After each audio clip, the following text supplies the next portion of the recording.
प्रधानमन्त्रीजी रमाउँदै हल्लिँदै आउनुहुन्छ, उहाँलाई चाहिँ सत्ता पक्षको सचेतक गर्ने हत्तनपत्त लुकाएर च्याम्बरमा लैजानुपर्छ। किन भन्दाखेरि उहाँले प्रस्तुत गर्ने विधेयक अर्को मन्त्रीको नाममा हुन्छ।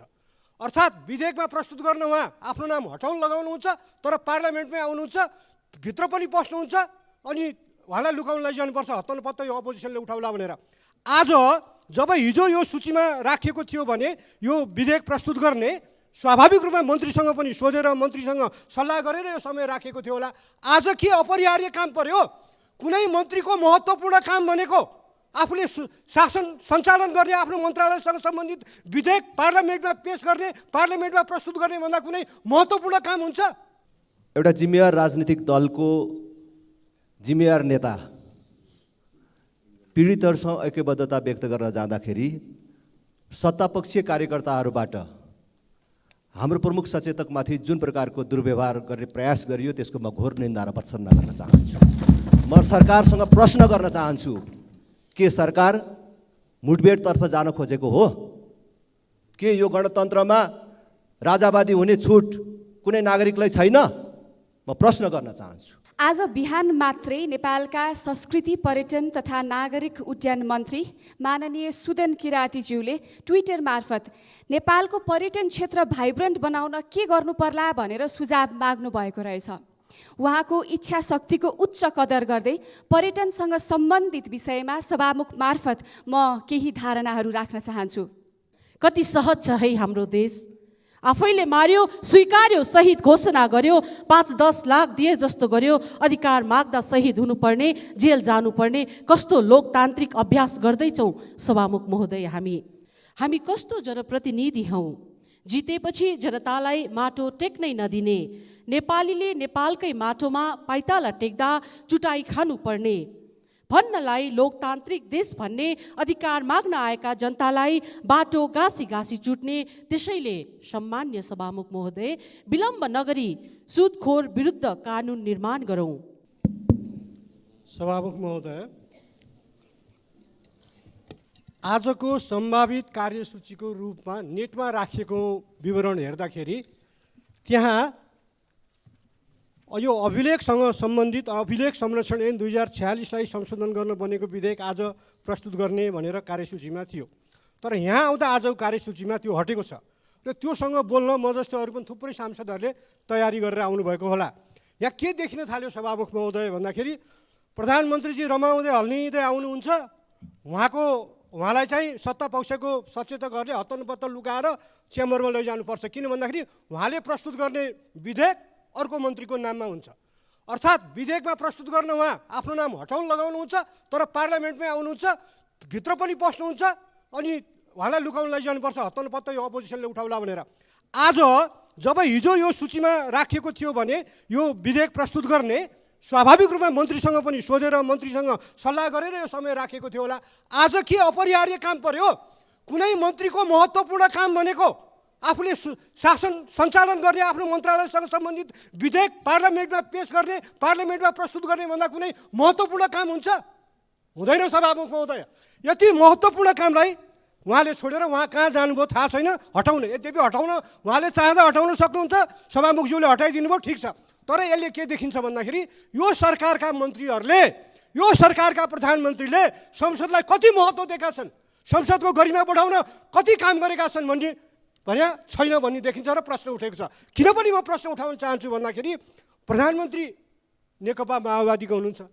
नेकपा माओवादीको राजनीतिक दस्तावेज पढ्दा कहीँ पनि उहाँले संसदीय व्यवस्था स्वीकार्नु भएको छैन। त्यो नस्वीकारेकै कारणले यो संसदको मर्यादा, यो संसदको गरिमा बढाउन उहाँलाई चासो नभएको त होइन भने विधेयक पेश गर्ने जस्तो महत्त्वपूर्ण कामलाई त्यत्तिकै छोडेर आजको अखबारहरू हेरौँ, प्रथम पेजमा छ संसदमा सुरु भएको 3 महिना भयो तर संसदको काम के भनेर हाम्रो बारेमा प्रश्न उठाइएको छ। यो मौका के हामी सांसदहरूले गर्दा अखबारहरूले पाएको हो? यो मौका सरकारको अकर्मण्यताले, सरकारको गतिहीनताले, सरकारको अदूरदर्शिताले र प्रधानमन्त्रीले संसदलाई, प्रधानमन्त्रीका क्याबिनेटका भएका मन्त्रीहरूले संसदलाई व्यवस्था गरेको कारणले यो प्रश्न उठेको हो। त्यसैले सभामुख महोदय, म सभामुख महोदयबाट एउटा स्पष्ट रुलिङको अपेक्षा गर्दछु कि यो हामीले नगरेको गल्तीको अवगात पाउनु भएन। हामीले नगरेको गल्तीको आलोचना पाउनु भएन। यो संसदलाई प्रभावकारी बनाउने, यो संसदलाई गतिशील बनाउने, यसका नियमावलीहरू समयमा पारित गरेर हो, यसमा समयमा विधेयक प्रस्तुत गरेर हो, संसदलाई काम दिएर संसदलाई प्रभावकारी बनाउने हो। तर संसदलाई काम दिने काम भनेको कार्यपालिकाको, प्रधानमन्त्री र मन्त्री परिषदको हो। त्यसैले मन्त्री परिषद र प्रधानमन्त्रीको अकर्मण्यताले गर्दा आज संसदमाथि, संसदको गरिमामाथि जुन प्रश्न उठेको छ, यसको समाधानको लागि सरकारलाई स्पष्ट रुलिङ सभामुखज्यूबाट होस् भन्ने अपेक्षा गर्दछु। धन्यवाद। सदस्य श्री राजेन्द्र लिङदेन, समय 3 मिनट। सभामुख महोदय,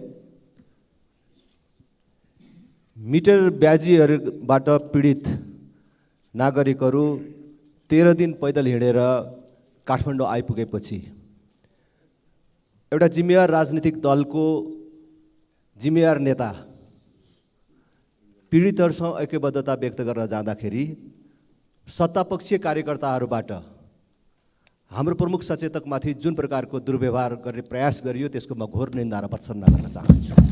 म सरकारसँग प्रश्न गर्न चाहन्छु, के सरकार मुठभेडतर्फ जान खोजेको हो?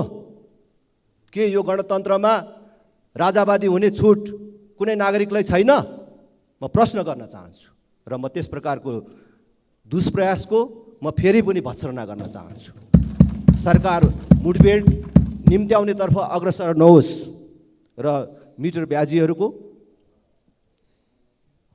दुर्व्यवहार, गलत प्रवृत्तिका कारण जो सर्वसाधारण पीडितहरू छन् उनीहरूलाई चाँडोभन्दा चाँडो न्याय दिलाउने र कुनै पनि प्रकारको ढाकछोप गर्ने, अल्मल्याउने काम नहोस् भन्ने आग्रह गर्दै अहिले खास गरी कोशी प्रदेश जो भर्खरै नामकरण भएको छ, त्यो नामकरणको सम्बन्धमा जुन त्यहाँ जनस्तरबाट केही पक्षबाट असहमति आइराखेको छ र त्यसलाई सरकारले जुन अदेखा गरिराखेको छ र बिस्तारै त्यो मुठभेडतर्फ अगाडि बढिराखेको छ, सरकारले त्यसलाई गम्भीरतापूर्वक नलिँदाखेरि त्यहाँ मान्छेको ज्यान जाने, दर्जनौँको सङ्ख्यामा मानिसहरू घाइते हुने र बिस्तारै त्यो एउटा द्वन्द्वतर्फ बढिराखेको छ।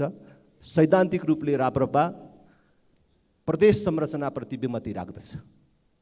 हामीले त भनेकै थियौँ सुरुदेखि, प्रदेश नेपाल जस्तो सानो देशको लागि आवश्यक छैन। यो आर्थिक रूपले बोझिलो हुन्छ, झन्झटिलो हुन्छ र यसले कुनै समय देशमा द्वन्द्व पनि ल्याउन सक्छ भनेर हामीले भनेका थियौँ। आज त्यही कुरा पूर्वमा देखिन थालेको छ। म यति बेला सरकारको नेतृत्व गरिराखेको पार्टी जसले जनतालाई जात अनुसारको प्रदेश दिने भनेर भनेको थियो, पूर्वमा भइराखेको त्यो आन्दोलनको बारेमा के भन्छ सरकार? सरकारको धारणा आओस्। तामाङलाई तामसालिङ दिने, लिम्बूलाई लिम्बुवान दिने, राईलाई राई दिने, मगरलाई मगरात दिने, गुरुङलाई तमुवान दिने नाराका साथ राजनीतिमा आएको त्यो राजनीतिक दल जसले अहिलेको सरकारको नेतृत्व गरिराखेको छ, फेरि पनि पूर्वमा भइराखेको त्यो आन्दोलनको बारेमा यो सरकारको धारणा के छ म माग्न चाहन्छु। र सरकारले त्यो जुन वातावरण बिग्रिँदै गएको छ पूर्वमा, त्यसलाई अदेखा गरेर नबसोस्, चाँडोभन्दा चाँडो वार्ताबाट यो समस्या समाधान गर्नेतर्फ सरकार अग्रसर होस् भन्ने आग्रह गर्न चाहन्छु। धन्यवाद। मान्य सदस्य शोभित गौतम, 4 मिनट। सम्माननीय सभामुख महोदय, आज बिहान मात्रै नेपालका संस्कृति, पर्यटन तथा नागरिक उड्डयन मन्त्री माननीय सुदन किरातीज्यूले ट्विटर मार्फत नेपालको पर्यटन क्षेत्र भाइब्रेन्ट बनाउन के गर्नु पर्ला भनेर सुझाव माग्नु भएको रहेछ। उहाँको इच्छा शक्तिको उच्च कदर गर्दै पर्यटनसँग सम्बन्धित विषयमा सभामुख मार्फत म केही धारणाहरू राख्न चाहन्छु। नेपालको आर्थिक समृद्धिमा पर्यटन उद्योगको महत्त्वपूर्ण योगदान रहने कुरामा कुनै दुईमत नै छैन। तर पर्यटन उद्योगको मेरुदण्ड मानिएको हवाई क्षेत्र सुरक्षित छ भन्ने सन्देश विश्व बजारमा पुर्याउन सकिएन भने पर्यटन उद्योग धाराशाही हुने निश्चित छ। टेक अफ हुन नसकेपछि रनवेबाटै फर्काइयो भैरवा उडेको जहाज। एयर इन्डिया र नेपाल एयरलाइन्सको जहाज आकाशमै ठोक्किएर दुर्घटना हुनबाट जोगियो। उडिरहेको जहाजको इन्धनमा आगो लागेपछि आधा बाटोबाट फर्काएर आकस्मिक अवतरण। यस्ता समाचारका हेडलाइनहरू पछिल्ला दिनहरूमा दिनहुँ जस्तो आइरहेका छन्। नयाँ पत्रिकाको समाचारमा उल्लेख भएको तथ्याङ्क अनुसार नेपालको इतिहासमा हवाई दुर्घटनाको सङ्ख्या 60वटा पुगेको छ, जसमा 897 मानिसले ज्यान गुमाइसकेका छन्। चाहे त्यो केही समय अगाडि मुस्ताङमा भएको जहाज दुर्घटना होस् या पोखराको होस्, विमानमा सवार सबैको कहाली लाग्दो मृत्युले हामी जहाज चढ्ने बेलादेखि जहाज उडान अवधिभर केही हुने हो कि भन्ने एक किसिमको डरमा बाँचिरहेका हुन्छौँ। समय समयमा भएका भयावह विमान दुर्घटनापछि बनेका छानबिन समितिका प्रतिवेदन, international civil aviation organisation ICAO, EU safety assessment mission लगायतको छुट्टा छुट्टै रिपोर्टले पनि नेपालको हवाई क्षेत्र कसरी सुधार गर्ने भन्ने सन्दर्भमा सुझावहरू नदिएको पनि होइन। तर वर्षौँदेखि ती सुझावहरू किन द्रुत गतिमा कार्यान्वयन गर्न सरकार संवेदनशील नदेखिएको हो, यो गम्भीर विषय हो। हाल नागरिक उड्डयन प्राधिकरणले हवाई उड्डयन नियमित गर्ने र विमानस्थल तथा एयर ट्राफिक म्यानेजमेन्ट सर्भिस सञ्चालन गर्ने दुवै कार्य गर्दै आएको छ। अन्तर्राष्ट्रिय वृत्तमा हेर्ने हो भनेदेखि अधिकांश राष्ट्रमा यी दुई कार्यहरू दुई भिन्नै निकायबाट सञ्चालन हुने गर्छन्, तर अमेरिका, सिङ्गापुर जस्ता देशहरूमा एउटै संस्थाले दुवै कार्य गरेको दृष्टान्त पनि नभएको होइन। यद्यपि नेपाल जस्तो सबै निर्णयभन्दा माथि राजनीतिक निर्णय हाबी हुने देशमा, वर्क कल्चर राम्रोसँग विकास नभएको देशमा एउटै संस्थाले दुवै कार्य गर्दा कन्फ्लिक्ट अफ इन्ट्रेस्टले जरा गाड्ने कुरा स्पष्ट छ। नेपालको सन्दर्भमा नियमनकारी संस्था नियमन गर्नतर्फ भन्दा विमानस्थल सञ्चालन, विमानस्थल आयोजना तथा पूर्वाधार विकास र एयर नेभिगेसन सेवा आदिको क्षेत्रमा बढी केन्द्रित हुँदा नियमनकारी जिम्मेवारी चाहिँ ओझेलमा पर्न गएको स्पष्ट देखिन्छ। नियमन गर्नुपर्ने क्षेत्रहरू जस्तै विमानस्थल सञ्चालन, हवाई ट्राफिक सेवा, प्राविधिकहरूको नियुक्ति, तालिम, दक्षता परीक्षण तथा प्रमाणीकरण एउटै संस्थाले गर्ने र आफैले छानबिन गर्ने जस्ता गर्नाले गर्दा सेवाको सुरक्षा तथा गुणस्तरप्रति प्रश्न चिन्ह उठ्नु स्वाभाविक नै हो। यस्तो जनताको प्रत्यक्ष सेवा सुविधा र सुरक्षासँग गाँसिएको क्षेत्रमा अझ त्यसमा पनि विशेष गरी मास ट्रान्सपोर्ट र मास क्याजुअल्टी उच्च जोखिमको रूपमा रहेको क्षेत्रमा कन्फ्लिक्ट अफ इन्ट्रेस्ट हुने गरी कुनै पनि कार्य गर्न स्वीकार्य हुन सक्दैन। नेपाल सरकारका हरेक आवधिक योजना तथा वार्षिक नीति तथा कार्यक्रममा प्राधिकरणलाई नियमनकारी र सेवा प्रदायक संस्थाको रूपमा विभाजन गर्ने नीति रहँदै आए पनि व्यवहारमा यो लागू हुन सकिरहेको छैन। सम्माननीय सभामुख महोदय, यति धेरै हवाई दुर्घटनाहरू निरन्तर भइरहेका छन्। हवाई सेवा अन्तर्राष्ट्रिय नियम, कानुन, मापदण्ड र इन्टरनेसनल बेस्ट प्र्याक्टिस बमोजिम सञ्चालन हुनुपर्छ, जसलाई नियमन गर्न देशले आन्तरिक कानुन बनाउन आवश्यक छ। र 10 वर्षदेखि EU लगायत अन्तर्राष्ट्रिय समुदायले नेपालको वायु सेवालाई कालो सूचीमा राखेको छ, त्यो हटाउनु छ। त्यसैले आज म सम्माननीय सभामुख मार्फत सरकारको ध्यानाकर्षण गर्न चाहन्छु र आग्रह पनि गर्न चाहन्छु कि नागरिक उड्डयन प्राधिकरण विधेयक र नेपाल हवाई सेवा प्राधिकरण विधेयक यथाशीघ्र प्रतिनिधि सभामा लिएर आइयोस्। यसमा मान्य सदस्यज्यू, समय सकियो। मान्य रञ्जिता श्रेष्ठ 5 मिनट, त्यसपछि मान्य योगेन्द्र मण्डल। सम्मान्य सभामुख महोदय, कानुनको नीति निर्माता हामी कानुन बनाउन कन्जुस्याइ गर्दैछौँ कि न्याय खोज्न 13 दिन पैदल हिँडेर काठमाडौँमा जनता आएको हामी सबैलाई अवगत छ। हामी कस्तो जनप्रतिनिधि हौँ? जितेपछि जनतालाई माटो टेक्नै नदिने, नेपालीले नेपालकै माटोमा पाइताला टेक्दा चुटाई खानुपर्ने, भन्नलाई लोकतान्त्रिक देश भन्ने अधिकार माग्न आएका जनतालाई बाटो गाँसी चुट्ने। त्यसैले सम्मान्य सभामुख महोदय, विलम्ब नगरी सुदखोर विरुद्ध कानुन निर्माण गरौँ। साहुकार विरुद्ध आन्दोलन गर्न आएका ती पीडितहरूलाई न्याय दिन अब ढिला सुस्ती नगरौँ। ती पीडितका माग सम्बोधन गर्न हामीले कानुन बनाउनै पर्छ। सम्मान्य सभामुख महोदय, जनता भन्दैछन् राज्य हाम्रा लागि भुख्याचा भोरे, राज्य जनता तर्साउन मात्रै जान्दछ, कहिले लट्ठी बर्साएर तर्साउँछ, कहिले बुट बजाएर तर्साउँछ। केही दिन पहिले मात्रै पदम लिम्बूको टाउकोमा लाठी बर्सियो। पदम लिम्बू शहीद भए। के पदम लिम्बू अन्य कुनै देशमा पहिचान माग्दै थिए? म पुनः भन्न चाहन्छु, के पदम लिम्बू अन्य कुनै देशमा पहिचान माग्दै थिए? पहिचानको पहरेदार पदम लिम्बू प्रति भावपूर्ण श्रद्धाञ्जली अर्पण गर्न चाहन्छु। पहिचान माग्दाखेरि मान्यज्यू अर्को माइक प्रयोग गर्न सक्नुहुन्छ।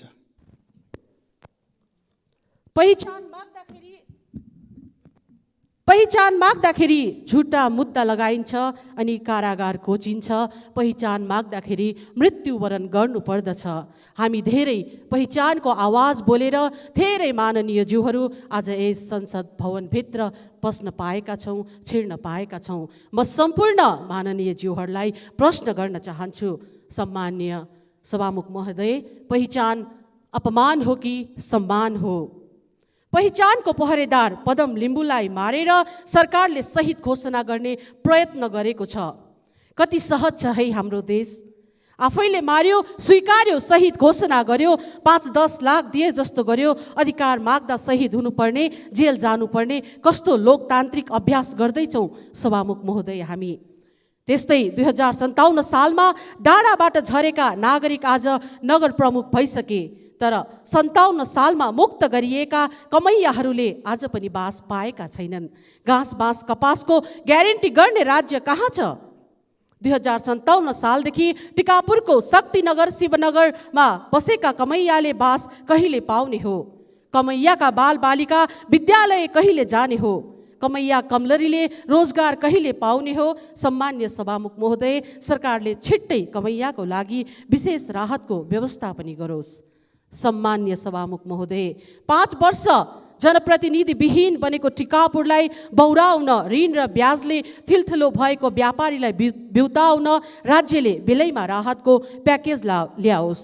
हिजो मात्रै टिकापुरको व्यापारीहरूसँग भेटघाट भएको थियो मेरो। तिनको गुनासोले आँखा मात्र रसाएनन्, मन पनि भक्कानिएर आए। ती व्यापारी मित्रहरू भन्दै थियो, माननीयजी, टिकापुर आजभोलि तिकुनियामा सरेको छ। सर्फ साबुन चिनी किन उतै जानु परेको छ? 150 नेरुमा 100 भारू पाइन्छ रे। भारू नहीं चल्ता है इधर, तिम्रै नेपाली रुपैयाँ चाहिन्छ रे। के सुन्नु पर्यो सभामुख महोदय? भारतमा भारू नचल्ने, बोर्डर पारी पनि नेपाली रुपैयाँ चल्ने व्यापारी मित्रहरूको कहाइ थियो। 1-2 खर्ब नेपाली रुपैयाँ त बाँके, बर्दिया, कैलाली, कञ्चनपुरको सिमाना पारी बजारतिरै मात्र छ रे। ठट्टा नगरौँ सम्मान्य सभामुख महोदय, यो कुरामा गम्भीर मनन गरौँ। 1 मिनेट बाँकी छ। नेपाल पारी बोर्डरको बजारमा भारू भन्दा नेहरू चलेको राष्ट्र बैङ्कको गभर्नरलाई थाहा छ कि छैन? अर्थतन्त्र डामाडोल छ। सक्षम अर्थमन्त्रीको खाँचो छ। कुन्नी के कारणले हो आजभोलि बैङ्कमा भन्दा घरमा पैसा बढी छ रे? जनताको त भकारी नै रित्तो छ। धनसारको कुरा त बेग्लै भो। अन्तमा सम्मान्य सभामुख महोदय, संसदमा सांसदले बोलेको अर्थ राखियोस्, मर्यादा राखियोस्, पालना गरियोस्। होइन भने एकछिनपछि यो संसद सिद्धिएपछि म कारागारमा गएर आफ्नो श्रीमान रेशम चौधरीलाई भेट्न जाउँला। उहाँले सोध्नुहुनेछ, आज पनि संसदमा कविता वाचन गरेर आयो प्यारी? संसद गरिमाको थलो बनोस्, गिल्ला गर्ने थलो नबनोस्। जय नागरिक। धन्यवाद। सदस्य श्री प्रदीप पौडेल, समय 3 मिनट।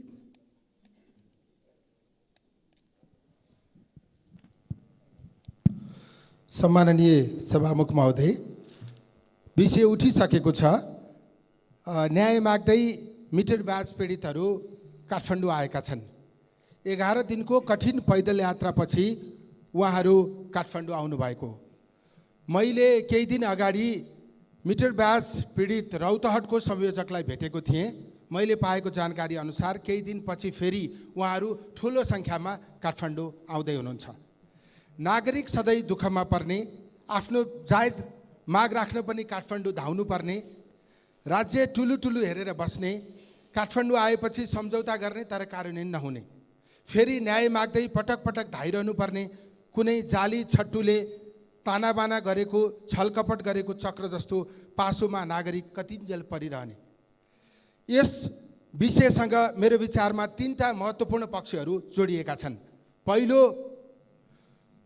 विषय नवलपरासीका किसानले एकैपटक 47 दिन र पटक पटक गरेर 61 दिन मिटर ब्याज विरुद्ध धरना बसे। सरकारले अध्ययन कार्यदल बनायो। मिटर ब्याजलाई गम्भीर आर्थिक अपराधका रूपमा समेत सरकारले स्वीकार गरिसकेको छ।